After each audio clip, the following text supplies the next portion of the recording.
The best advice anyone ever gave me was 2 words. You can't. And you know what my response was? 2 words. Watch me.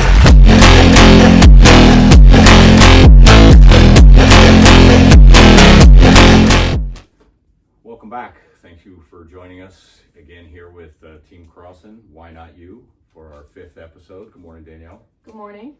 What are we going to talk about today? Today we're going to talk about the Police Academy physical fitness testing. So preparing for the physical fitness component of a police academy. Which I think is kind of one of the most important components to prepare for. And I think you could clearly say that this would probably tie to any first responder fitness testing, even though there may be some different nuances to each test. Overall, the conditioning and stuff would be similar.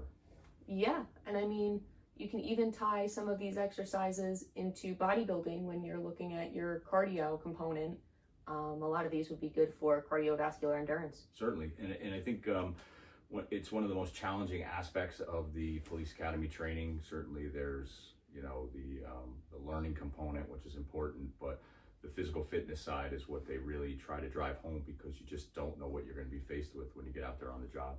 Yeah, and it's one of those things that you should keep up throughout your career, because again, there's that level of complacency, and you want to always be ready for whatever is going to happen out there.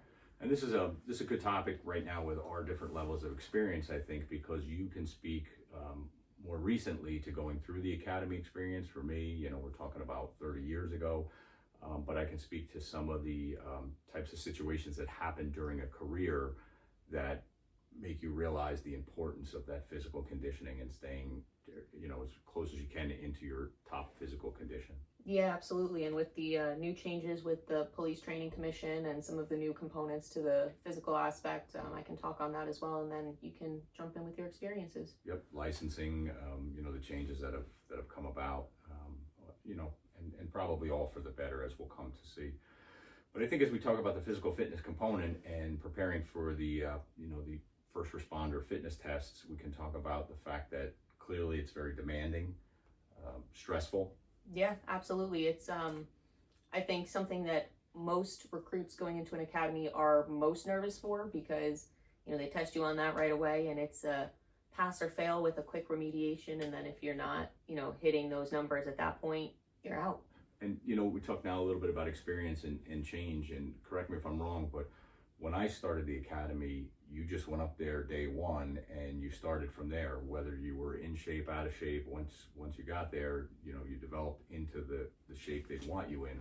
But as I understand it, the academies now have a pre-test where you have to go up prior and go through the academy fitness test, and if you don't make it, that's it. It's a one and done. Yeah, I mean, every agency is different, but now most agencies, especially going through the process and having taken multiple tests, each agency will test you. You have to pass that test, and then now the academy itself, depending on the academy, may do a pre-test, and then you're tested again once you're down there. So, you have to be prepared, from the get-go, because if you don't pass that test for the agency, they're not going to send you through to the academy. And the importance of the strength training and the physical fitness testing going into the academy is it strengthens the body as well as the mind. It gives you that, that fortitude to, do your best.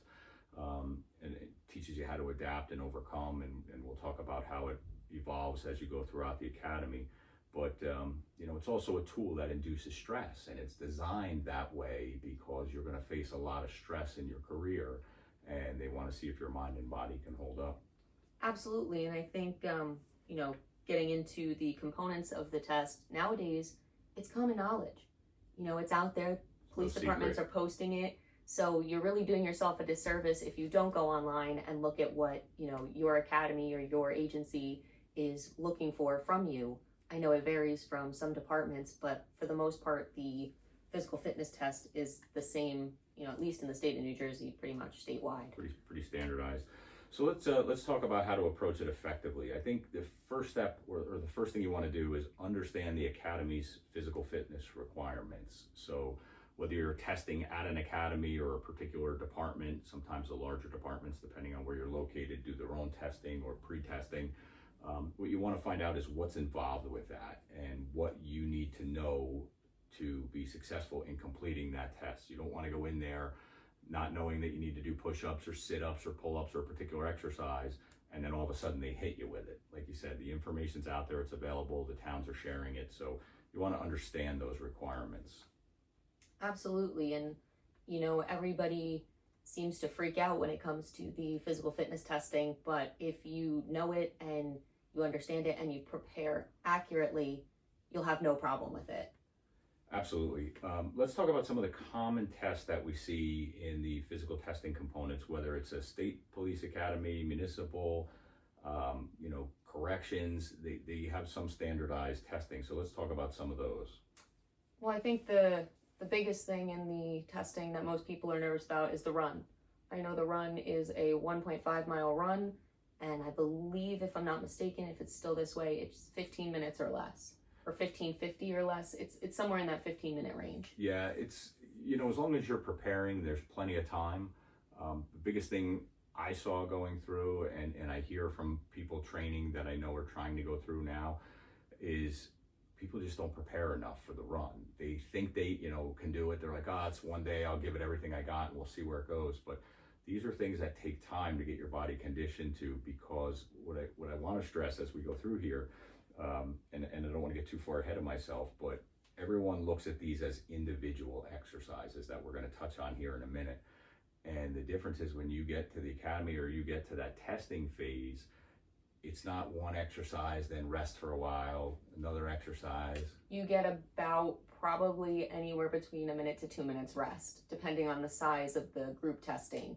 But it's really not that much time between exercises, and they do plan it out so that you're doing the easy stuff to the hard stuff. So if you exert yourself too much in the beginning, you're not prepared enough at the end. So you really have to pace yourself throughout the entirety of the test. So we'll talk about the importance of when you're going through your training yourself leading up to this, how it's so important to train these exercises together and not individually, because that's not how you're going to be tested. You're going to be tested doing them all together with limited rest, and that has a big impact.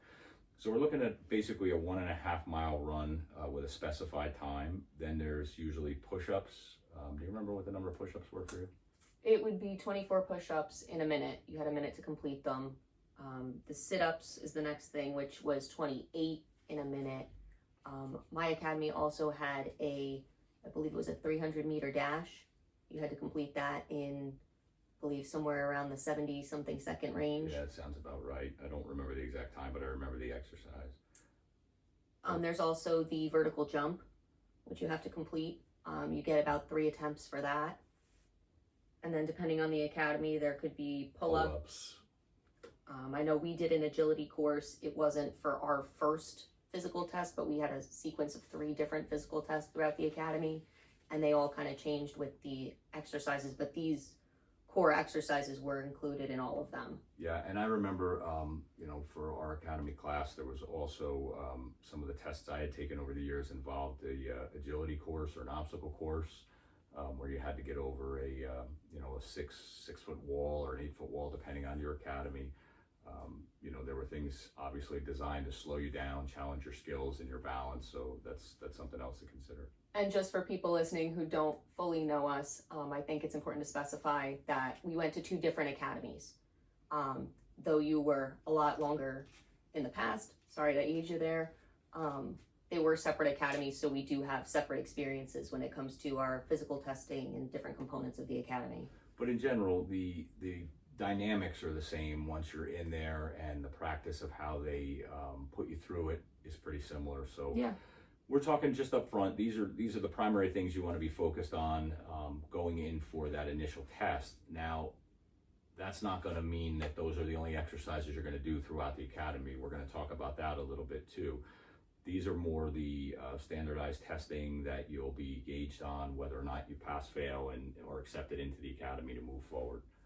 But again, you got to check with each academy to see what their testing requirements are, because the different academies have different, minimums. and if you aren't sure where to start or how to start, and you need a little bit more assistance than just this podcast, this is definitely a great guide. I know for myself, I used a trainer. I know we've talked about him before. I can't say enough about him. Rich Fitter. He was the one who really prepared me for this physical test. And Fitter Tactical Strength. Yeah, I mean, without him, I started not being able to do one push-up. I'm sure we'll get into that at some point, but you know, it's always good to have someone that can hold you accountable and help you too. So if anybody's looking to go in, definitely reach out to Fitter Tactical Strength, because he is well versed in the physical testing components for police academies and any other type of academy. And the interesting part for Rich is that I've personally watched him train different people for different academies. He's trained people for the federal, physical fitness exam. He's trained people for municipal, state police, county. So he's well versed in what's needed in all of these areas, and all of those people have been successful. That's the one thing that's consistent with Rich.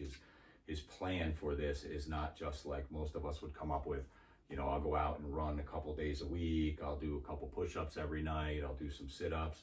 I'll hit my 30 sit-ups or my 30 push-ups, whatever the minimum is, and I'm good, and I should be good when I get there. Rich puts together a plan that allows you to do all of these exercises connected with very minimal rest to condition your body overall so that you don't have any challenges once you get there.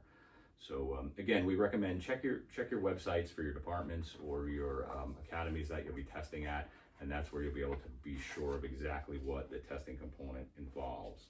So one of the things I want to touch on a little bit, Danielle, is we're talking about getting ready for this entrance test, but when you get in there, the physical training, or PT as it's referred to, is every day. It's a big part of your day. You usually start out your day. If anybody in the class or the class overall shows any, decline throughout the day, let's say, that the instructors see or recognize and want to improve on, you may wind up doing physical training twice a day. So with that being said, there's a lot of other exercises that you need to have your body conditioned for, and I thought maybe you want to touch on a couple of those. Yeah, I know with my academy, it was a little bit different. We would PT 3 days a week with defensive tactics, which is also a huge part of the academy, 2 days as well, which is just as physically exerting now, because they're using a lot of Brazilian Jiu-Jitsu as their focus. However, throughout the day, there'd be times where someone's falling asleep in class, someone's kind of, not paying attention, and all of a sudden they'd have you up and out on a break doing exercises. So it really is every day. Talking in the ranks. Yep. Somebody always gets caught.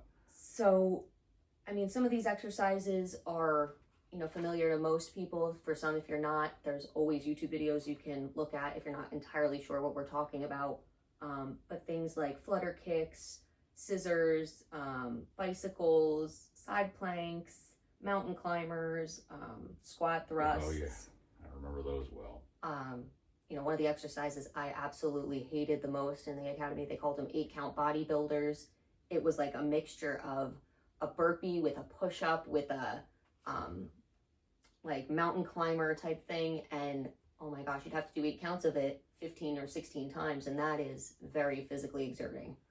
And one of the things that you'll find is, as you're going through the academy, the goal is to progress in everything, to progress in your learning, to progress in your physical fitness.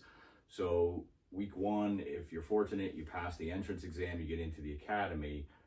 It starts out a little bit slower just to get everybody up to speed so that everybody's on the same page, and you may do 18, 20 different exercises, and the repetitions may be 10 or 15, maybe 20 to start out, but you'll build. And as things change and progress through the academy, or the instructors find something they want to address, you may find yourself doing 80 squat thrusts as a group, followed by 80 mountain climbers, followed by 80 push-ups, and you need to be conditioned in order to be at that level. Yeah, and you want to also know your exercises, so as they're teaching them to you, pay attention, because I was there when we'd get to 9 of our 10 mountain climbers and you'd hear wrong, wrong, wrong, start over, everybody start over. So that 10 you were doing is now 20, which becomes 30 because somebody does it wrong again, whether they're wrong or not. Sometimes you're just getting yelled at for nothing, and you're doing those for up to maybe even 30 minutes. And it's all part of the mental game, is what you have to prepare for as well, because part of policing is being able to deal with the public at all levels. You're going to deal with people screaming at you. You're going to deal with people getting physical. There's so many variables out there in policing. So part of this is to get you accustomed to getting frustrated and dealing with frustration and change and physical endurance at the same time, kind of overwhelming you, to see how you handle those things and how you relate to that stress. And as Danielle mentioned, I remember there were times where, whether it's mountain climbers or squat thrusts, which are just grueling on the body, you would get down and you would get to like number 40 out of 40, and the instructor would obviously say, what number? I said 50, and then start over. And then, like she said, it became 90. And if somebody started to drop out, it might go up another 10. And those are just, part of that is not just the physical, but it's the mental to get you prepared for that constant change and the stressors that come with it.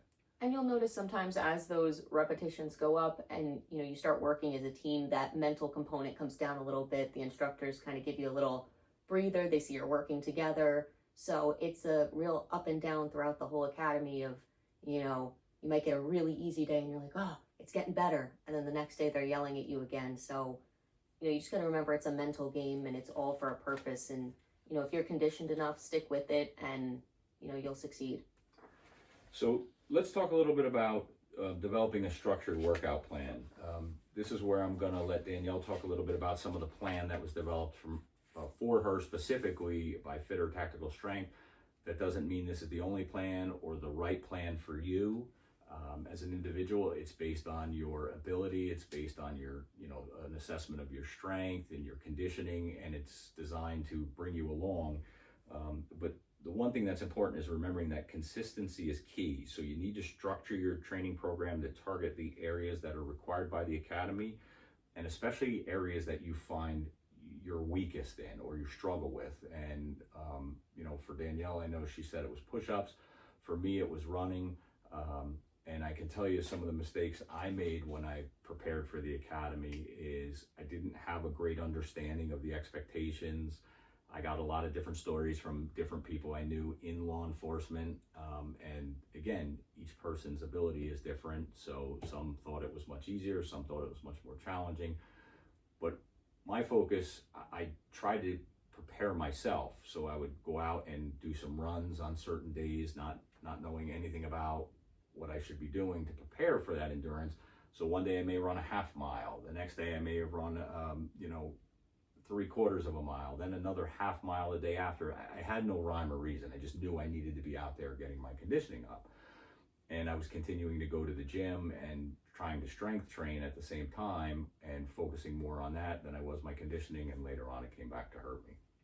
Yeah, I would say definitely, when you're developing your workout plan, you also want to add rest in there, because if you're not resting, your body's not going to recover and it's going to be harder. In the academy, it's 5 days a week, so you want to be able to be prepared for that, but don't overexert yourself before you get there and then you're burnt out when you're there. So add in, a couple of rest days. For me, I think we added in 2. Sometimes it was the weekend, sometimes it wasn't, based on my schedule. But it's kind of what works for you. And if you are working with a trainer or working with a partner, coordinate that with one another. But I think the main thing for me was the running and the push-ups were my biggest downfall and my biggest weakness. And the running due to your knee injury too was a challenge. Yeah, I was coming back from a reconstructive surgery on my knee. I had a whole tendon replaced. So that was a struggle. I know I've said in other podcasts, I look like a waddling duck sometimes running. And that was something I was concerned about, not only making it with the run, but my knee stability, because I knew I was going to be running on sand. I was going to be running on uneven surfaces, on grass. And the sand was because your academy was down on the beach. Yes. So again, that's another component you want to think about: where your academy is, right, what kind of terrain you're going to be on, and incorporating that into your training. I know we have a local park that has some sand. I would go there and I would just run back and forth. Though it wasn't a long stretch, I would just make like circles, squares, whatever I had to do to get used to that terrain. For me, our academy, we ran on pavement, but it wasn't flat, even pavement. There was a pitch to it. So at one point you were running a little bit downhill. At one point you were running uphill. And I had the misfortune of having to go to the academy more than once, because the first time I went to the academy running on that pavement, there was basically a landfill behind the county landfill, behind the police academy. So all day long, vehicles would be coming in and out, bringing debris back there. And while I was running down to the cars in our parking lot to return our equipment during the day, I stepped on a piece of stone that was, gravel that was laying on the pavement, and I rolled my ankle, and I damaged the ligaments and couldn't make the recovery in time to get back to the academy in the required amount of time. So I had to be recycled through in another class. But again, knowing the environment, is it blacktop? Is it sand? Is it on a track? Do they have their own facility? Is it clear? Are there possible obstacles? These are things once you get in there that you've really got to be prepared for. So no, it's good that you mentioned about the sand, because that's a big component for you. Yeah, and scheduling your workout plan. I sat and I talked with Rich Fitter, and I explained, from my end, what I knew I needed, what I thought that my weaknesses were, and what I knew about the academy. And he developed a phenomenal plan. And again, it worked for me. If it's not for you, you can always tailor it. But now, with your plan, did it specifically address certain exercises on certain days, or was it a mix of the various components of the test together for your training? It was a little bit of both. There were some days that were, solely targeted on my weaknesses and, really focusing on those push-ups and the running. Some days it was a component of all of it. Some days it was a mix of exercises. And some days we added in some strength training. And for me, that was because my knee was still unstable. So I needed to do some, trap bar deadlifts to really strengthen all those supporting muscles. We did do some upper body workouts to strengthen the muscles that would help me with my push-ups and pull-ups. Right. But a majority of it was that cardio endurance, so that I could be able to get through all of the exercises throughout the academy. What I saw was, in my experience personally, and what I saw from some other guys and girls throughout my class, is people that tended to focus solely on their normal training routine and adding a little running, let's say. So if you're a person that goes to the gym and you do strength training, bench press and pull downs and, lat raises and everything else, what happens is, even though you're strengthening those muscles, you're not preparing for the actual conditioning that is needed along with the strength to get through these in the order which they're given in the test. So I saw people were struggling with that, because what happens is your cardio resistance is down, so you're winded. When you're winded, your strength isn't as high. So even though you might have been able to do 10 or 12 pull-ups prior, you just ran a mile and a half, you did 60 sit-ups, what have you, and now you're trying to do the pull-ups, and all of a sudden you can't get 5 or 6 because your body's just fried. So it's important to work on that conditioning as opposed to just cardio or just strength, and having that ability to put this whole package together. And that's where I really struggled. Like I said, if it was just the sit-ups, just the push-ups, or maybe just the run, I would have been fine. But as those were put together, it really beat me down because I didn't prepare correctly. And that's where I think, learning from you, talking to other people, and working with Rich, I put together a program that really helped me excel in the academy. And though I wasn't, the top PT, person, I got through, and I was in that, front portion of the class, and that was always my goal. So what Rich would have me do on a typical day, I'd start with a half a mile, light run, kind of get myself prepared to get into my workout for the day.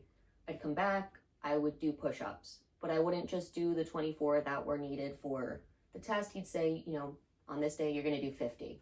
If you need to break them up, do 10, rest for a few seconds, 10, rest, 10.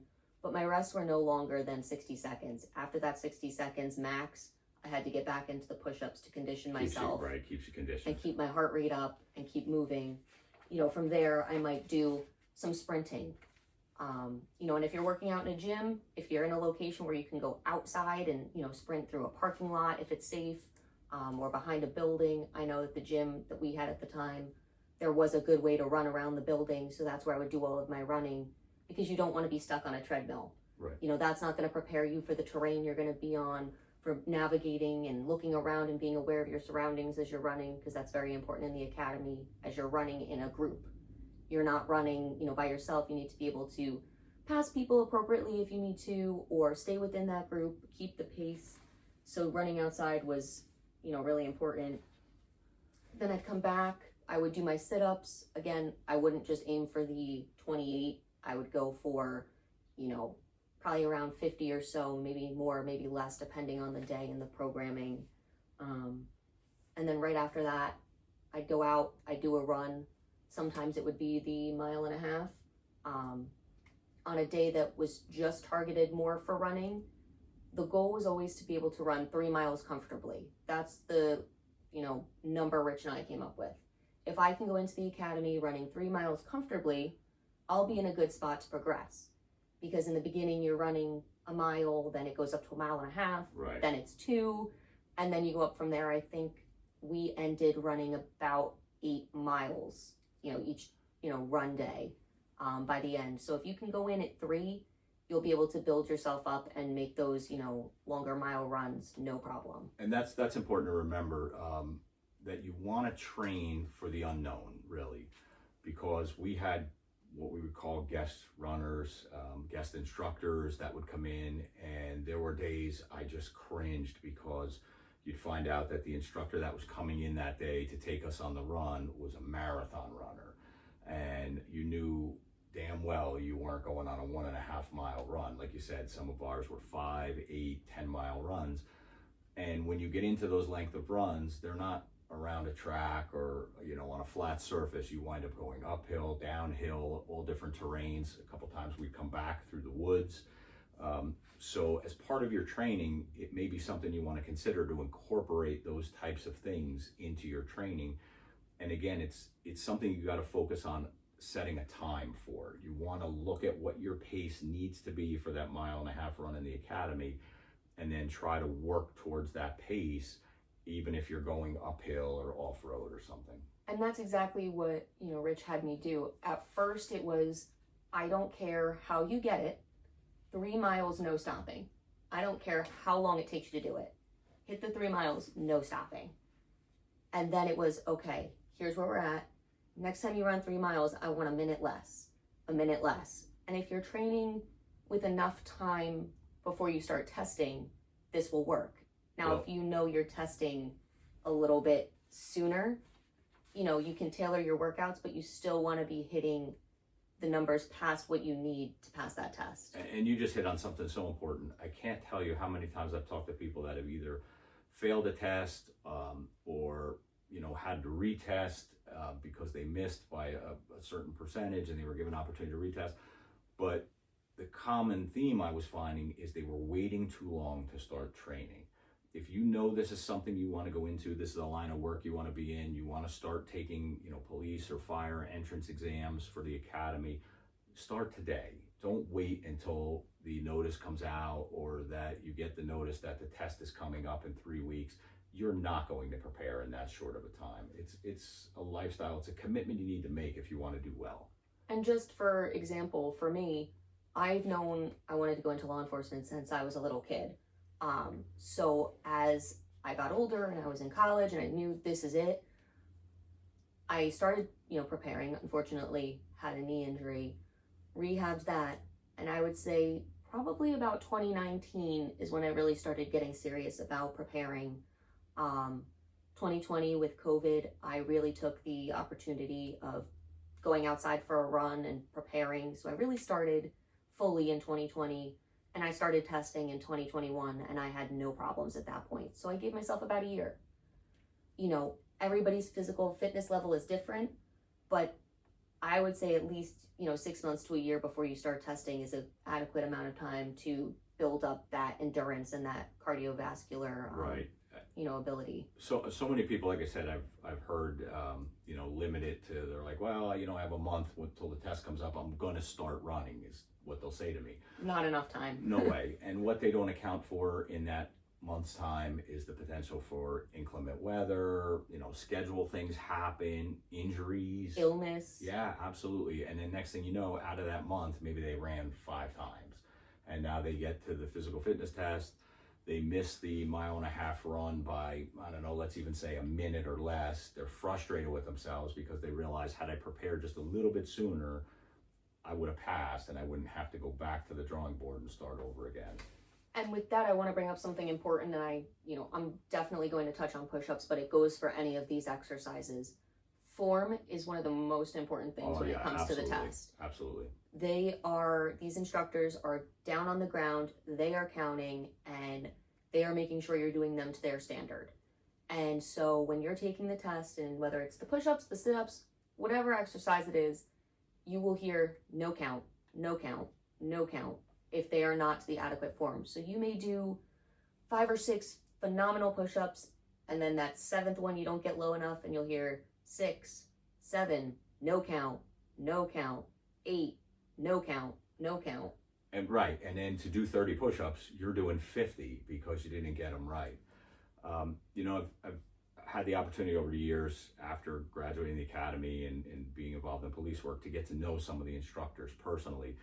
And let me tell you something, these guys are very firm, but very fair. Absolutely. And one of the things I found is that they will be able to do what they're asking you to do, no matter what their age is, because these guys keep themselves conditioned, because the last thing they want to do is be telling a recruit something doesn't count, and then the recruit challenges them and says, well, I think that was a straight push-up, my back was straight, my hips were straight. Those instructors will get down and show you what it looks like, and they'll do 50 or 60 without blinking an eye, right? Yeah, I mean, one of the instructors in my academy, we called this guy a machine. He was in phenomenal shape. He could do just about anything. He made running look like he was gliding. It was just insane to watch. It's amazing. He challenged us with this one type of exercise one day, and I remember the recruit who was standing up there was just very confused and said, sir, I don't understand. And all of us were like, how are we going to do 15 of these? And he said to us, I will never show you something I couldn't do with you. And he got down and did the exercise with us. And that's when I realized, these guys know what they're doing. They aren't messing around, and they will sit there and do all of these exercises with us. And some of them not even break a sweat. Yeah, and these guys are police officers themselves at various levels and ranks, and they're pressed to do the job, and they lead by example by showing you, look, this is the shape you need to be in. When we owned our gym, we had a couple of instructors from the police academy that used to come to our gym. And, one of these guys I've known a long time, he's in his 50s as well. And watching him work out was like watching a 25-year-old. He just kept himself conditioned, because how do you push recruits and expect that level of performance if you can't do it yourself? But another thing I want to touch on here before we go too much further is the importance of nutrition and recovery. Right before you get to that, I just want to go back to the form really quick before we get off topic. So I had terrible form with push-ups. I look back at the first push-up I did, and there's video of it, and oh my goodness, it would never have counted in a million years. No. So something that Rich had me do that I highly recommend to anyone who can't do a push-up, because I know, especially for females, and this is something I've heard from many females I've worked with or talked to about testing, is they struggle with it.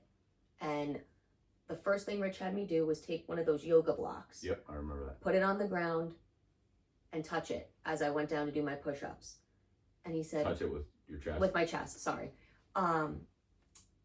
And he made me do that, and he said, we're going to do that until you can do sets of 100, broken up by 10 with rests, sometimes doing them to get to that 24. He'd have me do variations, but he said, until you can do the physical fitness test and do your 24 in a minute with that block, we're not moving on.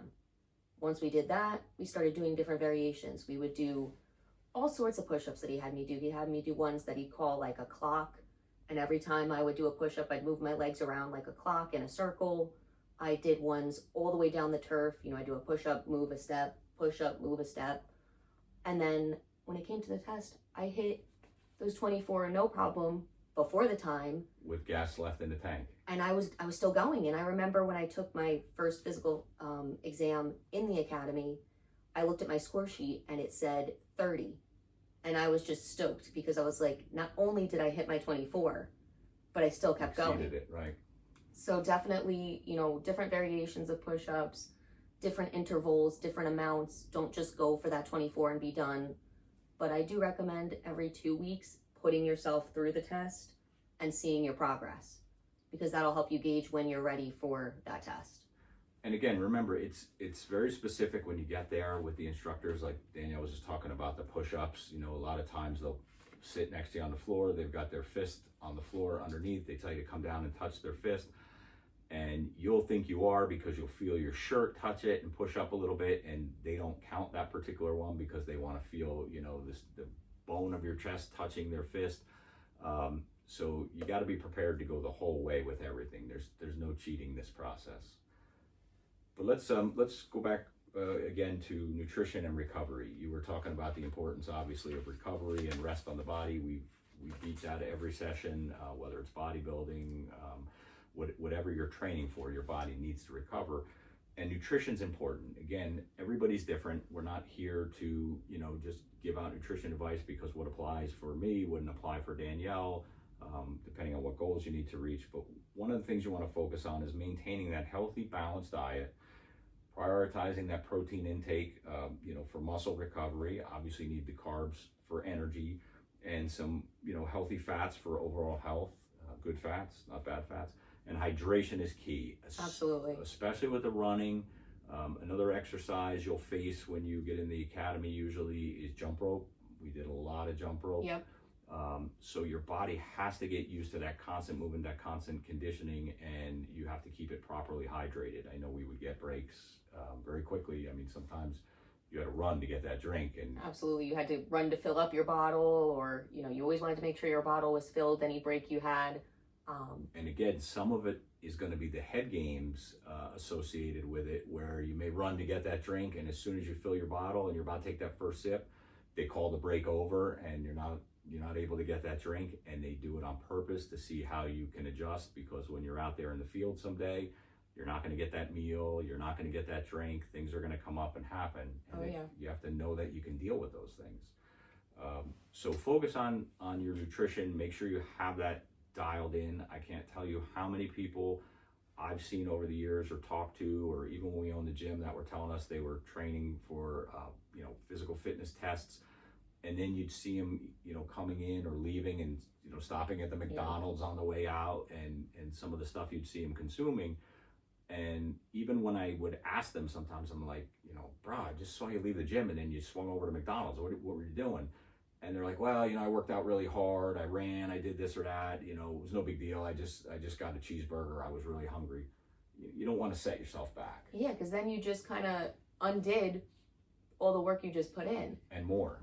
And it's not, I understand the convenience and sometimes you don't have the time. There are so many healthy options that you can find out there that, maybe a few bucks more, but you're investing in yourself. And I think that's more important. So instead of running to McDonald's, just an example, I know I've had to do it sometimes. Wendy's, they have salads. You can get the chicken grilled. Yeah, grilled chicken's a good option. It's healthier. Yeah, it's fast food, but it's a healthier version that'll fuel your body a little bit better and help you get a little more in your tank than, McDonald's cheeseburger. Or you just stop and see me. I've always got 8 or 9 protein bars in my gym bag. You know that. Yeah, and I've started, especially in the academy and now being on the job, trail mix, protein bars, little healthy things that I can fit in my backpack. So when, I need something, I pull it out, I quick eat it. If I'm, out on a job or I'm, stuck doing something, I'm not, oh my gosh, no food, where do I go? Now I'm eating junk that I shouldn't be eating. And as you're going through and you're training for your test, make sure you're eating properly before you train too. I've talked to people that go out on runs and they get out there and they're dizzy, they're lightheaded, they have to stop, maybe didn't eat something before they went. Just these are things you'll learn that'll help you through the process. Something huge, now that you said that, brought to my mind, test your pre-test meal before you go. Maybe, a couple weeks before or whatever, set yourself up on a Saturday or Sunday. I'm going to put myself through the test. And, limited breaks in between your exercises, but figure out what you're going to eat that morning. Everybody's different. There's some people that need that big breakfast to get them through. Right. There's some people that don't eat. I am not a breakfast person. I don't like to eat breakfast. I've changed over the years because of, bodybuilding prep and things like that. I would eat before my tests one Pop-Tart, whether it was like a strawberry frosted or a brown sugar cinnamon. Those were my two that were pretty good. And a banana. And let's preface, I know we just talked about avoiding unhealthy foods and junk food, but a Pop-Tart, believe it or not, is a good mix of carbs and sugars, enough to get you through a workout. We're not suggesting sitting around eating Pop-Tarts, but as a pre-workout, it's certainly a good option. Sometimes a peanut butter and jelly sandwich, Yep. Same thing, right balance of some carbs, some fats, some protein to get you through that workout. But there are a lot of options. And, bring a little something with you, whether it's a protein bar, a protein shake, something that as soon as you're done, you can have that, because that'll replenish you, because you will feel very tired and winded at the end of your test. We're going to go, I just want to recap, because this is the most important thing I think that I can drive home, or we can drive home here. We can't write your workout for you. We can't tell you what you need, because we're not there to assess you. That's going to be something you're going to have to either figure out on your own, or we highly recommend, you're talking police or firefighter entrance exam, you're looking at a career. You're looking at a 30-year career that you really want. And there's nothing more valuable than investing in yourself and your future. So this is probably something that, if you want it bad enough, you take the time to find a good quality trainer that specializes in these types of areas, not just a trainer that's going to give you a regular workout, but someone that knows how to put this together to allow you to be consistent, push your limits, and get you to where you need to be. And I think the most important thing we can stress here is find out what the exercises are that are going to be on the exam that you're going to take, the amount of each exercise or repetitions that you need to do, the distances, etc., and then put those in the order that they give them to you, and or that they show up on their website. And when you're training each day, train those exercises together. Don't train just running one day, push-ups another day, maybe pull-ups another day. If it's a 1.5 mile run, if it's 30 push-ups, 30 sit-ups, just go right through that order. When you finish that 1.5 mile run, get a drink, hydrate yourself, take 2 minutes, probably is about all they're going to give you to rest. Boom, go right into your push-ups. Take a minute and a half, right into your sit-ups. And if you do that consistently, the day that test comes, you should be able to walk right through. And, things are guaranteed to change, and, not every academy is the same, but from when I went through, I can give you kind of a basis of the order, because I think, they're still doing it this way. I've talked to people that have just gone through the academy and it hasn't changed, at least in New Jersey. You start with the vertical jump. So you got to be prepared to do that right off the bat. Then it goes into the sit-ups. You do have some rest time depending on where you kind of fall in the lineup of people that are there. And you will have a partner for that. So you'll have somebody holding your legs so you can do sit-ups. So that's something else you don't need to stress. Like, how am I going to do these sit-ups? When I practiced, I always put my legs under something. So someone will be there to help you. Then you'll go out, you'll do your sprint. You'll have a few minutes, you'll come back in, push-ups. And the last thing they make you do is the run. So mentally prepare yourself that the run is the last thing. So you're already going to be tired. So when you practice, if you want to start with the run and do a longer run in your practice, that's fine. But when you're setting yourself up for the test, put the run last and see how your body reacts to doing all of that before the run. And I think something that's important that just came to my mind that I completely disregarded before and just jumped out at me is, on the days that you're training, if the weather's not favorable, train anyway. When you get to the day of that test, or you go through the police academy, or you become that police officer or firefighter, you're going to run in the rain. You're going to do your exercises in the rain in the academy if need be. You're going to do that obstacle course in the rain.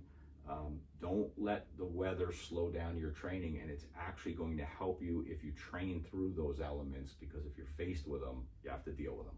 And you might be going through the academy in the winter. I ran in the snow with a hat, gloves, and a big jacket. Yep. Layer yourself, be prepared. We talked about me running on the beach. I had the ocean water hitting me. I had my legs completely drenched with water in sweatpants. In the winter, running, you're going to be cold. You're going to feel pain. You need to get used to it. And if you're under the weather, you still should go run and train, because in the academy, there are no sick days. And you're there. And train all different ways. You know, you're bringing back some memories now. In the way the police academy works, and I would imagine fire academies are similar, but if one person forgets their hat on a 25-degree day and the class is going out for a run, guess what? Nobody's wearing a hat. We had so many people forget things, or, you know, whoever your platoon leader was for the week got to make the outfit calls. So when you had that guy that loved shorts in 20-degree weather, you had some very unhappy people. But we had people who got a little smart with it. So here's a little pro tip if you're going to the academy. If you know somebody who went before you and has extra hats or extra things that they gave and they're willing to loan you, we had people with extra beanies, extra hats that we had to wear during the academy because those got lost or fell in a toilet or, you know, anything. Reach out to some friends, kind of gauge what the academy is going to be like, talk to them, especially if they just went through. They're the best people to talk to, because though the academy doesn't change a lot over the years, there are some little things that might change, and the people who just went through are the best to give you some advice on exercises and workouts. And here's something else I think is really important. You know, when I went through the academy, or Danielle or anybody, you're talking about a group of anywhere from 20 to 50 people, let's say. Just like anything else, whether it's bodybuilding, whether it's academics, whether it's physical training in a police academy. Everybody has different abilities. So even before I went in, I talked to, you know, a handful of people, and some of them said, it's no big deal. I breezed through it. I've been through boot camp or whatever else in the military, and maybe for them it was easy. And then other people I talked to were like, oh my God, just run every day. I couldn't handle the running. It was tough. You'll struggle with the running. So I guess where I'm going is, whether you're training for this, you're training to compete on stage, whatever, you know yourself, you know your body, you know what you need. You know if you need that extra push in running, that extra push in push-ups, you need to do the extra curls or the extra, you know, squats for your legs to get on that stage, whatever. Prepare for you.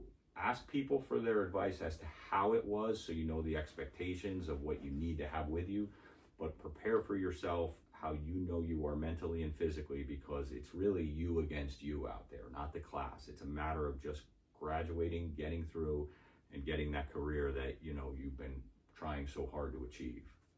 And actually, to your point there, I was going to add a little something about the group aspect. So yes, it's about you. When you go in, you have to take those tests, you have to walk across that stage. It's a very individualistic thing. However, part of the academy is that camaraderie and team building, support, you know, experience. You know, you're going to be out there, and yes, at the end of the day, you have to go home, but so does the partner that you're with. You're not leaving your partner out there. So I know absolutely one of the biggest memories for me in the academy was we did our final run, and all of us were just, you know, so excited because we knew this was it. This was the last run. We're about to graduate. It's going to be great. So we're all hyped up. We're about to start singing our cadences as we're running.